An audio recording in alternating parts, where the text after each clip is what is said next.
welcome back as we're going to put Job on pause and we're going to have a new session on the gospel. سلام و خوش آمدید. میخوایم ادامه مطالعه کتاب ایوب رو متوقف بکنیم برای چند جلسه، برای چند کلاس و میخوایم اینجا در این نقطه انجیل رو با هم بررسی کنیم. Now, this lesson can really stand alone. It doesn't have to go in the book of Job. خود این درس میتونه به تنهایی یک مبحث جداگانه باشه و ضرورتاً نباید در میانه کتاب ایوب استفاده بشه. But there are so many gospel themes in the book of Job, particularly where we stopped. I felt like we needed to go back and visit what the gospel message is so we can understand what they are in the book of Job. اما از اون جایی که خیلی زمینه‌ها و شباهت‌های انجیل در کتاب ایوب دیده میشه وقتی که اون رو مطالعه میکنید، ما تصمیم گرفتیم که به این جای کتاب ایوب که رسیدیم برای چند جلسه متوقف بکنیم تعلیم کتاب ایوب رو و روی مفاهیم و تعریف انجیل با هم دیگه یه مقدار بیشتر صحبت کنیم. Okay, so we're going to start our session today in the book of Psalms, chapter 19, verse 1. پس مطالعه امروزمون رو از کتاب مزامیر باب 19 آیه 1 آغاز میکنیم. آسمان جلال خدا را بیان میکند و فلک از عمل دستهایش سخن میگوید. All right, so in your imagination, I want you to drive towards Shiraz on Highway 65 from Isfahan. در تخیل و تصورات خودتون من میخوام از اتوبان 65 از سمت اصفهان به طرف شیراز رانندگی کنید. And just before you get into the city, I want you to turn left into Bamu National Park. میخوام قبل از رسیدن به شیراز از خروجی سمت چپ از جاده خارج بشید و به پارک طبیعی بامو برسید. And you know it should be about 3 o'clock in the morning. ساعتی که اونجا میخوایم برسید باید هولوش 3 صبح باشه. Now in your imagination, I want you to find a comfortable place to park. I want you to turn off your lights, get out of the car. میخوام توی تخیل و تصور خودتون یک جای مناسب برای پارک اتومبیلتون پیدا کنید، چراغ‌های اتومبیل رو خاموش بکنید و از ماشین پیاده بشید. Okay, now I want you to lay on your car and I want you to look up at the stars. حالا میخوام روی سقف اتومبیلتون دراز بکشید و به ستاره ها نگاه کنید. And you will see not just millions and millions of stars, but millions of galaxies too. نه فقط در اون لحظه شما میلیون ها میلیون ستاره رو مشاهده خواهید کرد، بلکه میلیون ها کهکشان رو خواهید. And these stars are millions of light years between them. It's an amazing sight. ستاره ها و کهکشان هایی که فاصله های نوری بسیاری بینشون وجود داره و بی نهایت زیبا و شگفت انگیز هستند. So now look at the first phrase. The heavens declare the glory of God. I want to talk about that word glory. حالا به جمله اول از باب 19 مزامیر آیه 1 نگاه کنید. آسمان جلال خدا را بیان می‌کند و من می‌خوام راجع به این جمله جلال خدا بیشتر صحبت کنم. So here's the definition of glory I want you to know. می‌خوام تعریف جلال رو به شما بگم تا بدونید. Glory is the visible display of God's characteristics. جلال وجه قابل رؤیت و دیدار شخصیت خداست. So what do the heavens tell us about God's characteristics? خب آسمان ها درباره شخصیت خدا به ما چی میگن؟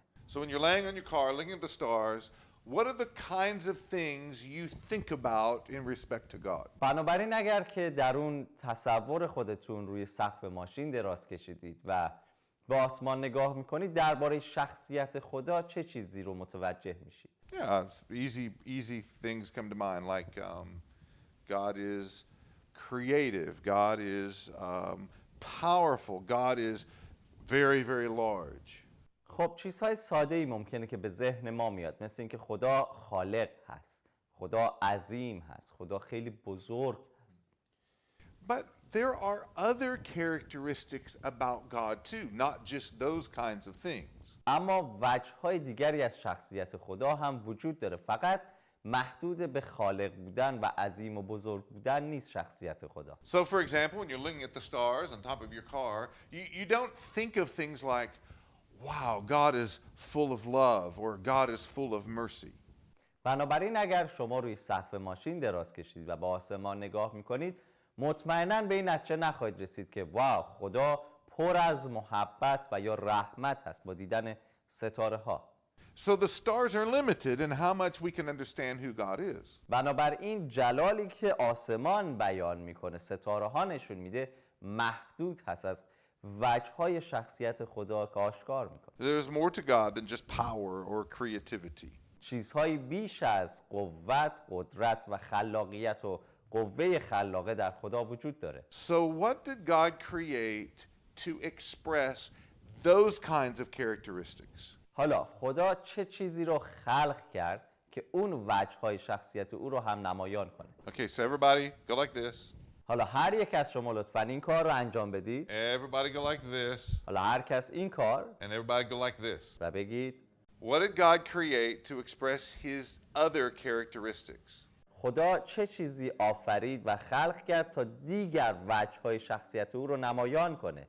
You. God created you خدا شما را آفرید. in order to express characteristics like love and joy.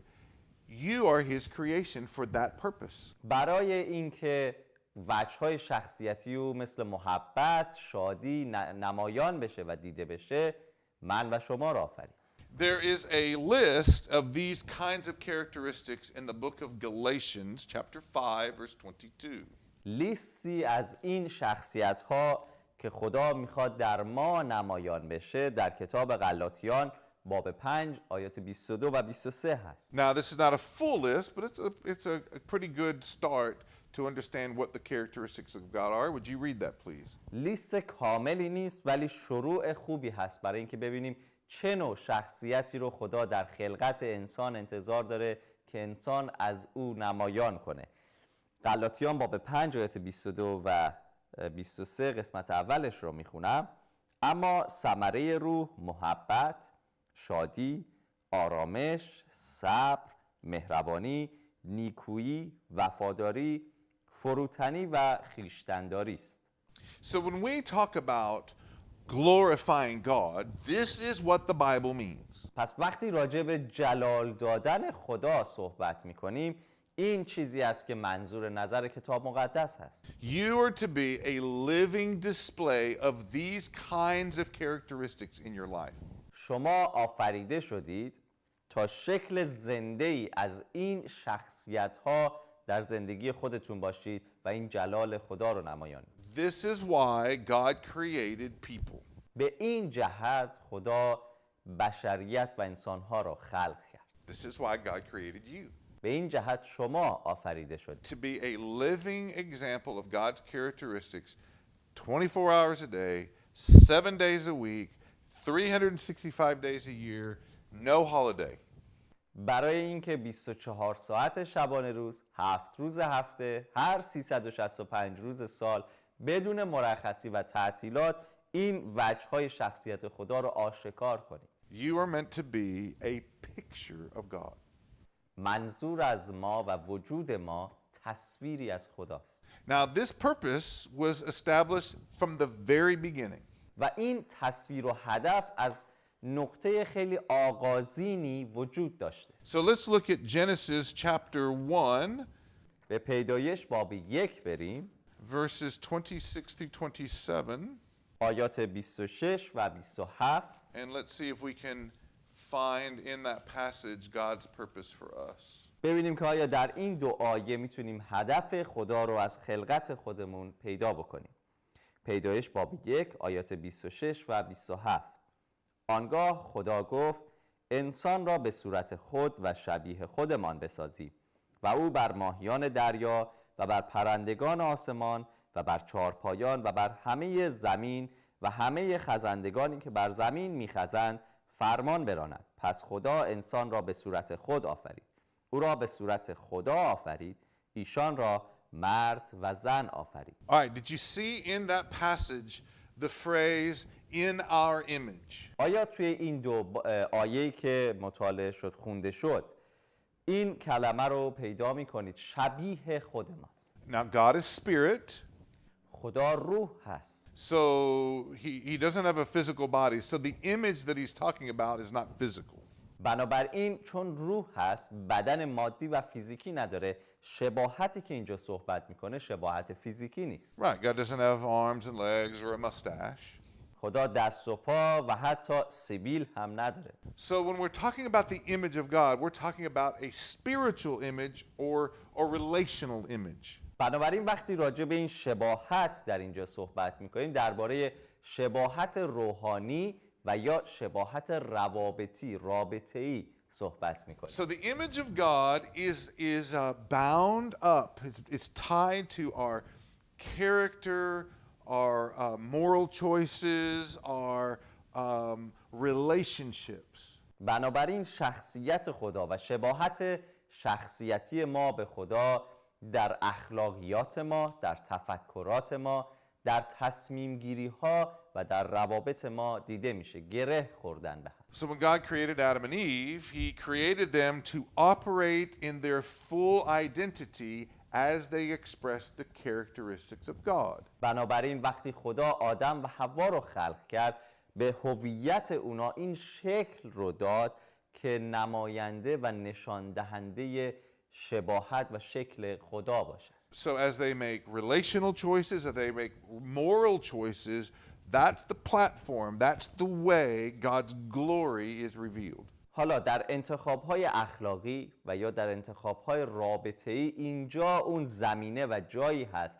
که جلال خدا یا آشکار میشه و یا آشکار نمیشه. So how did they do?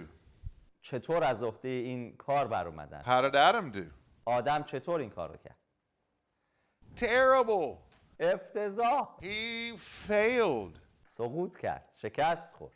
So the story of Adam's failure is found in the book of Genesis chapter 3. داستان سقوط آدم و شکست او در پیدایش باب 3 پیدا میشه. It's one of the most important chapters in all of the Bible. یکی از مهمترین، میشه گفت مهمترین باب در کل کتاب مقدس هست. Now I want you right now, I want you to turn off the video and I want you and the rest of the people with your group to stop and read chapter 3 right now. حالا کاری که میخوام انجام بدید این هست که این ویدیو رو برای لحظاتی متوقف کنید شما و اگر کسان دیگری همراه شما هستن و تماشا میکنید این ویدیو رو متوقف بکنید و کل باب 3 کتاب پیدایش رو به دقت مطالعه کنید. And we'll join you again when you finished. و با ما خواهید بود وقتی که تموم بکنید این باب. Great. Okay. I hope you read Genesis chapter 3 because it'll help really understand what's going on in the next section of scriptures that we read. خب عالیه. امیدوارم که پیدایش باب 3 رو مطالعه کردید. به دقت این کار رو انجام داده باشید چون متونی که بعد از این امروز استفاده می‌کنیم رابطه خیلی نزدیکی با اونچه که در پیدایش باب 3 عنوان شده خواهند داشت. In fact, the effects of the story is explained in more detail in the book of Romans chapter 5. در حقیقت همین داستان با جزئیات بیشتر در کتاب رومیان باب 5 ذکر شده. So let's turn there right now, Romans chapter 5. خب حالا همه ما با هم به کتاب رومیان باب 5 بریم. We're going to be referencing Romans 5 a lot, so it's good for them to put a bookmark or finger there. خب ما خیلی از رومیان باب 5 امروز نقل قول خواهیم کرد. به این باب خیلی برخواهیم گشت. پس خوبه که یک تکه کاغذی چیزی در اینجای کتاب مقدس قرار بدید تا به راحتی بتونید اون رو دوباره پیدا کنید. Now the first part of chapter 5 verses 1 through 11 tells us that our relationship with our creator is broken. خب قسمت اول این متن رومیان باب 5 آیات 1 تا 11 به ما میگه که رابطه بین ما و خالق ما از بین رفته و شکسته. And so in those verses he's going to talk about the need for someone to reconcile or bring us back to God. و در این آیات نیاز به شخصی که صلح ایجاد کنه، صلح دهنده و میانجی رو اشاره میکنه، کسی که میتونه این رابطه شکسته بین ما و خدا رو دوباره احیا کنه. Now, Romans chapter 3 gives us more details about the nature of our broken relationship. رومیان باب 3 با جزئیات بیشتری طبیعت سقوط کرده ما رو نمایان میکنه. So let's turn to chapter 3, verse 23. پس به رومیان باب 3 آیه 23 بریم. And I just want you to read that one section that says, "For all have sinned and fall short of the glory of God." میخوام این آیه رو بخونم از رومیان 3:23 که اینطور میگه کلام خدا: زیرا همه گناه کردند و از جلال خدا کوتاه میآیند. Do you remember our definition of glory? به یاد داری تعریف جلال رو؟ All right, so let's substitute that definition and put it in this passage. حالا بیایید تعریف جلال رو یه جوری جایگزین کنیم و در این متن قرارش بدیم. All right, so I'll do it for you. من این کار رو برای شما انجام میدم. All have sinned همه گناه کردند and fallen short of displaying God's characteristics. و از نشان دادن شخصیت و نمایان کردن شخصیت خدا کوتاه اومدن. And that, of course, is the definition of sin. When we don't bring glory to God, when we don't express His characteristics. تعریف گناه هم همین هست. وقتی که ما جلال رو به خدا نمیدیم، وقتی که ما به شکلی زندگی میکنیم که شخصیت خدا آشکار نمیشه، به مفهوم و تعریف گناه هست. Now, when we think of sin, we usually think of a list of rules that we break. وقتی به گناه فکر میکنیم عموماً ما به این شکل فکر میکنیم لیستی از فرمانها که ما شکستیم. Like the Ten Commandments. مثل 10 فرمان. The list of the Ten Commandments is found in Exodus chapter 20. 10 فرمان رو میتونید در کتاب خروج باب 20 پیدا کنید. We can look at it later. You can look at it in your Bible later. For now, let's just pick an easy one. حالا بعداً میتونید شما به کتاب مقدس‌های خودتون رجوع کنید و خروج باب 20 10 فرمان رو مطالعه کنید. برای الان یکی از ساده هاش رو انتخاب کنید. The ninth one is this one's pretty easy. Do not lie. نهمین فرمان که ساده هم هست: دروغ نکن. Why can't we lie? چرا نمیتونیم دروغ بگیم؟ Well, because God is truth. چون خدا حقیقت هست. So when you lie, you are not displaying the characteristic of God that is truth. پس زمانی که شما دروغ میگید نمیتونید شخصیت خدا رو آشکار بکنید که حقیقت هست. Does God lie? آیا خدا دروغ میگه؟ Well, no, of course not. مطمئناً خیر. So because God is truth, you have misrepresented God's character when you lie.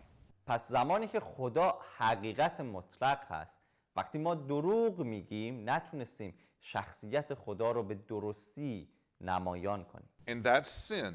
و این گناه هست. And sin offends God. و گناه خدا رو آزرده میکنه. You have disrespected your creator. شما به خالق خودتون بی‌حرمتی کردید. You have rebelled. You have fought against what his character is. در مقابل شخصیت او طغیان و سرکشی میکنید. You have ignored his purpose for you.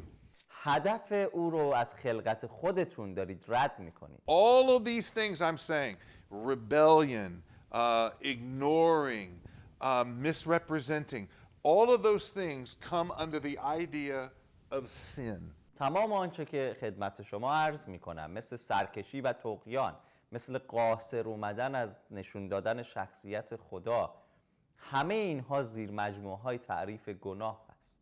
So let's go back to Romans 3:23. حالا برگردیم به رومیان 3:23. For all have sinned. همه گناه کردن. Well, what do we mean? منظورمون چیه؟ Well, all have rebelled against God's purpose for us. یعنی اینکه همه بر علیه هدف خدا از خلقت خودمون سرکشی و طغیان کردیم. How did I do that? چطور من این کار رو کردم؟ By not displaying God's characteristics. با نشون ندادن، آشکار نکردن شخصیت خدا. God does not lie. خدا دروغ نمیگه، I should not lie. من هم نباید دروغ بگم. But I do it anyway. ولی من انجامش میدم به هر صورت. So if I do it anyway, there is a consequence for sin. و اگر من به هر شکل دارم به اون چه که نباید انجام بدم ادامه میدم، برای این گناه تبعاتی در نظر گرفته شده، جریمه ای هست. So let's look at Romans chapter 6 verse 23 as it talks about the consequence of sin. Just read the first part of that sentence. رومیان باب 6 آیه 23 درباره جریمه و نتایج این گناه صحبت میکنه. فقط قسمت اول این آیه رو میخونم. زیرا مزد گناه مرگ است. For the wages of sin is death. مزد گناه مرگ است. So your rebellion against God's character, your refusal to display his character makes God your enemy. بنابراین عدم آشکارسازی شخصیت خدا، طغیان و سرکشی انسان بر علیه اهداف خدا از پیدایش انسان و خلقت انسان باعث میشه که بین ما و خدا رو به شکل دشمن ما قرار بده. And so by making God your enemy, you're going to bring God's justice against you. و وقتی خدا رو دشمن خودتون قرار بدید، مطمئناً عدالت خدا بر شما اجرا خواهد شد. Now, Romans chapter 5, so go back to Romans 5. برگردیم به رومیان 5. 1 through 11 in those verses talks about it's this idea that the creator and his creation are enemies. They're not right with each other. در رومیان باب 5 آیات 1 تا 11 ایده مرکزی و محوری این هست که بین خلقت و خالق این خلقت درگیری و کشمکشی دائمی به وجود اومده. Yeah, the relationship is broken. رابطه از بین رفته، شکسته. And so in this passage, it talks about a need for someone to reconcile these two parties, these two broken this broken relationship. و این متن درباره شخص و احتیاج و ضرورت به شخصی صحبت میکنه که او میتونه بین این دو طرفی که مثل دشمن در مقابل هم قرار گرفتن صلح ایجاد کنه. So that's the role of Christ. و این نقش مسیح. To fix the damaged relationship between God the Creator and broken sinful people. نقش مسیح حل کردن مشکلی هست که بین خدا به عنوان خالق و ما مخلوقاتش در سرکشی و طغیان خودمون به وجود آوردیم. So in Romans chapter 5 verse 12 all the way to the end of chapter 5 Paul is going to talk about this process of reconciliation. و از رومیان باب 5 از آیه 12 تا انتهای باب 5 پولس رسول داره راجع به اینکه چطور مسیح این شکستگی و گسستی که در این رابطه به وجود اومده رو احیا میکنه. So let's look at Romans 5:12.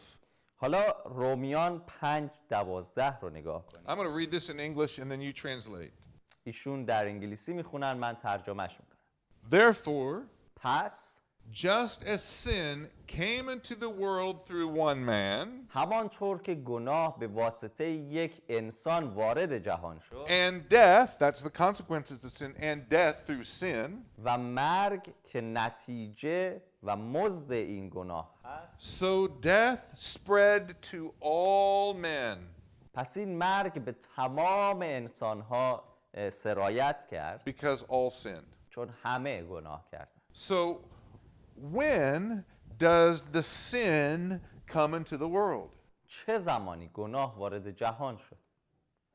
Genesis chapter 3. That's why I had you read that passage earlier. پیدایش باب 3 به این جهت بود که از شما خواستیم اون باب رو مطالعه کنیم. So that's what chapter 5 verse 12 of Romans is referring to. It's going back to Genesis 3. رومیان باب 5 آیه 12 برمیگرده، اشاره به گذشته داره، به پیدایش باب 3. Paul makes the same, a similar argument in verse 19. So let's go to verse 19 together. همین شکل مباحثه رو پولس رسول در آیه 19 داره ادامه میده. پس به این آیه نگاه کنیم. So I'm going to read it in English and you translate piece by piece. ایشون دوباره در انگلیسی قسمت به قسمت میگن، منم زحمت ترجمهش رو میکشم. For as the one man's disobedience, the many were made sinners. به خاطر نااطاعتی یک انسان بسیاری محکوم شدند. So I'm going to ask you a question.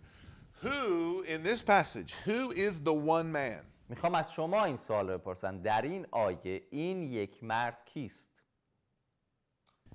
Adam. آدم. And what was his disobedience? و نااطاعتی او چی بود؟ Let me help you. I'll give you a clue. خب اجازه بدید که به شما یک سرنخی بدم. That's right. Eating the fruit, خوردن از اون میوه which was disobedience to God. که نااطاعتی از فرمان خدا بود. Who are, in this passage, it says, the many were made sinners. Who are the many? در این آیه میگه بسیاری گناهکار شمرده شدن. این بسیاری چه کسانی هست؟ All right, everyone go like this. خواهم این کار رو Everyone like بکنیم. this. همه این Everyone کار go رو like بکنیم. this. We are. All Ma. men are sinners. همه انسان ها، همه ما گناهکار شمرده. And that's what he says in verse 12. و این چیزی است که در آیه 12 میگه. All sinned and death spread to all men. همه گناه کردند و مرگ به همه انسان ها گسترش یافت، سرایت کرد. Let's talk more about this. Let's go back over to Genesis chapter 2. حالا راجع به این بیشتر صحبت خواهیم کرد. برگردیم به پیدایش باب 2. And let's look at verse 16. آیه 16 رو نگاه میکنیم. Good. Okay, let's read that. Let's read verses 16 and 17. پیدایش باب 2 آیات 16 و 17 رو میخونم. و یهوه خدا آدم را امر کرده گفت تو میتوانی از هر یک از درختان باغ آزادانه بخوری، اما از درخت شناخت نیک و بد زنهار نخوری، زیرا روزی که از آن بخوری به یقین خواهی مرد. So I want to ask you, when Adam ate from the tree, did he die? میخوام این سوال رو از شما بپرسم. زمانی که آدم از این میوه خورد چه زمانی مرد؟ Well, he and Eve, after they eat from the fruit, they're still walking around and talking. خب اون چه که ما میبینیم اینه که آدم و حوا بعد از خوردن از این درخت همچنان دارن دور خودشون راه میرن، با هم صحبت میکنن. So did they die? آیا مردند؟ Well, the answer is yes, but death takes place in two parts. پاسخ بله هست، ولی مرگ به دو مرحله قرار میگیره، در دو مرحله انجام میشه. There's spiritual death مرگ روحانی and there's physical death. و مرگ جسمانی. دو قسمت داره مرگ. The evidence of their spiritual death is found in verse 8. شواهدی از مرگ روحانی در آیه 8 Of chapter 3, sorry. از باب 3 پیدایش باب 3 آیه 8. Can you read that for me, please? پیدایش 3:8 و صدای یهوه خدا را شنیدند که در خنکی روز در باغ می‌خرامید و آدم و زنش خود را از حضور یهوه خدا در میان درختان باغ پنهان کردند. So as soon as they sinned, they did not want to be near their creator anymore. That death occurred at that moment. بلا فاصله بعد از مرتکب شدن به گناه، انجام گناه، دیگه نمیخوان در حضور خالق خودشون باشن و این تأثیر عملی هست که انجام دادن. Now their physical death doesn't occur for another more than 900 years. Genesis chapter 5 verse 5 tells us. ولی مرگ جسمانی قسمت دوم تأثیر مرگ حداقل برای 900 سال بعد، اونطور که پیدایش 5:5 به ما میگه، تأثیری روی جسم اونها نگذاشته بود. So there's immediate spiritual death. بنابراین مرگ روحانی بلافاصله And there is later physical death. و یک مرگ جسمانی در آینده هست. And the effects of this sin, the death of spirit, the death of physical, touches all humanity for the rest of history. و این تأثیر مرگ چه به شکل روحانی و چه به شکل جسمانی خودش هر انسانی رو در ادامه تاریخ بشریت تحت تاثیر خودش قرار. And when we come back, we'll talk more about what that means for us. و وقتی ما برگردیم بیشتر به این اشاره خواهیم کرد برای ما به چه معنا هست.